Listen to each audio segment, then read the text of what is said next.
জয় জগন্নাথ, রাধে রাধে। আমরা সকলেই জানি যে ভগবান শ্রী জগন্নাথ বলরাম সুভদ্রা রথে চড়ে আসেন ভক্তদের দর্শন দিতে। তারপর তিনি মাসির বাড়িতে থাকেন, কদিন মাসির বাড়িতে থাকেন, তারপর তিনি আবার ফিরে আসেন উল্টো রথে, মন্দিরে চলে আসেন। তো ভগবান শ্রী জগন্নাথ এই যে মাসির বাড়িতে থাকেন, ওটা কি সত্যিই জগন্নাথের মাসির বাড়ি?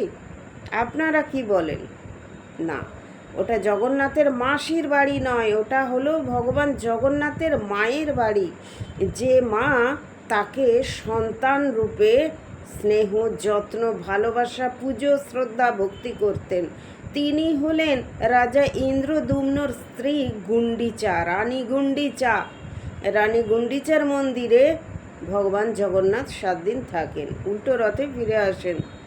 ভগবান জগন্নাথের যখন মূর্তি তৈরি হয়নি, ভগবান জগন্নাথের মূর্তি তৈরির জন্য ভেসে আসা নিম কাঠ রাজা ইন্দ্রদ্যুম্নকে রাজা স্বপ্ন পেয়েছিলেন যে আমার মূর্তি তৈরি করো।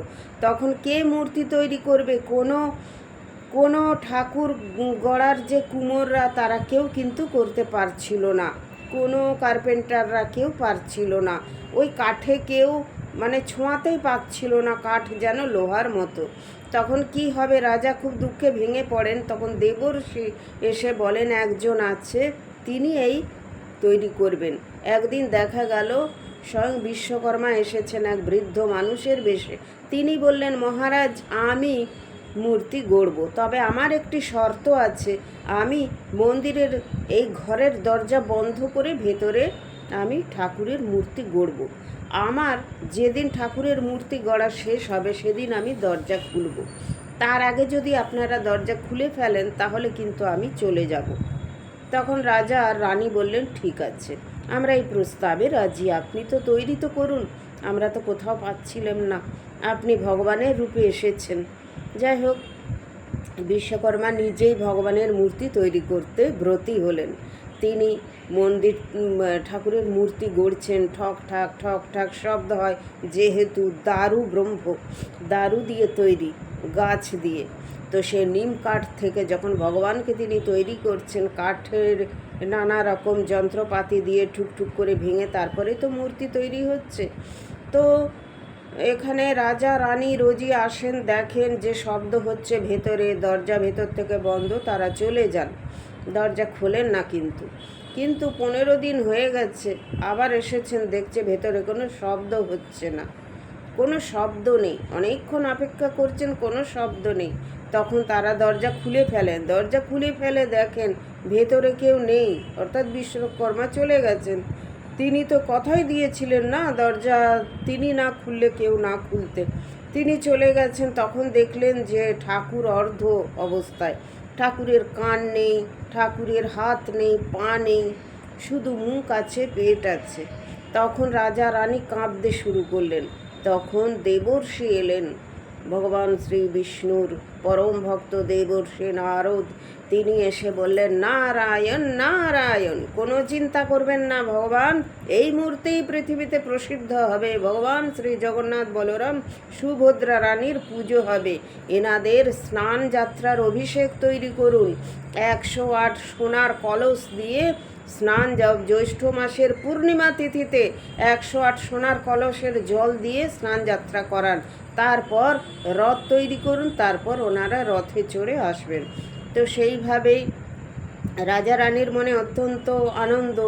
তারপরে স্নান যাত্রা তৈরি হলো। স্নান যাত্রায় 108 সোনার কলসের জল দিয়ে স্নান করানো হলো, দুধ টুধ দিয়ে।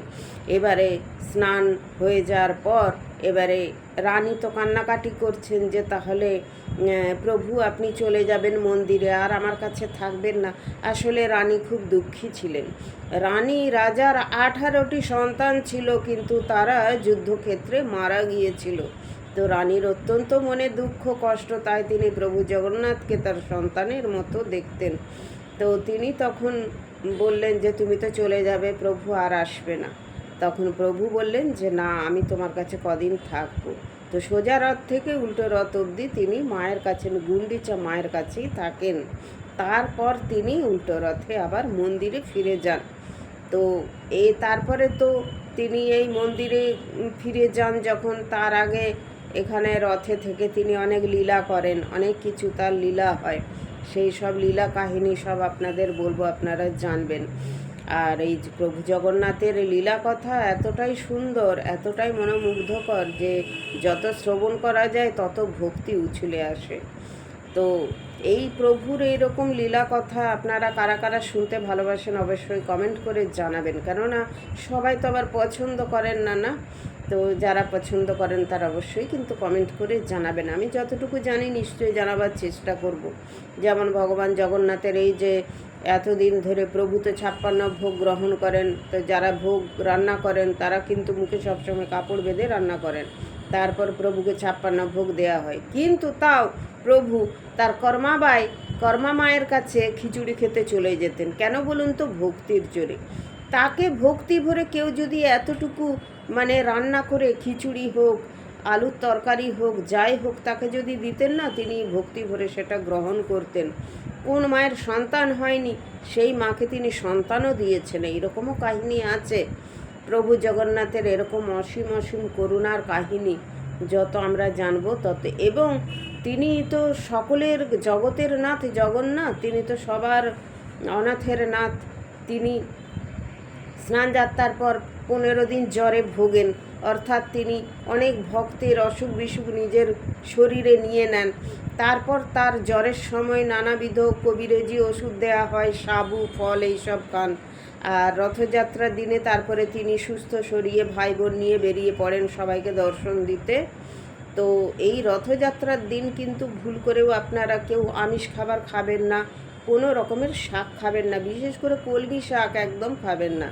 কেননা প্রভু কলমি শাকের বিছানায় শুয়ে থাকতেন এতদিন, প্রভু জ্বর হয়েছিলেন তো, তাই কলমি শাকের বিছানায় শুয়ে থাকতেন, সেই জন্য কলমি শাক খাওয়া একদম বারণ।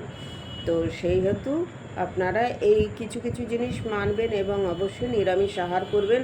আর যতটা পারবেন প্রভু জগন্নাথের একটু নাম করবেন, জয় জগন্নাথ, রাধে রাধে, হরে কৃষ্ণ, হরে রাম, রাধে।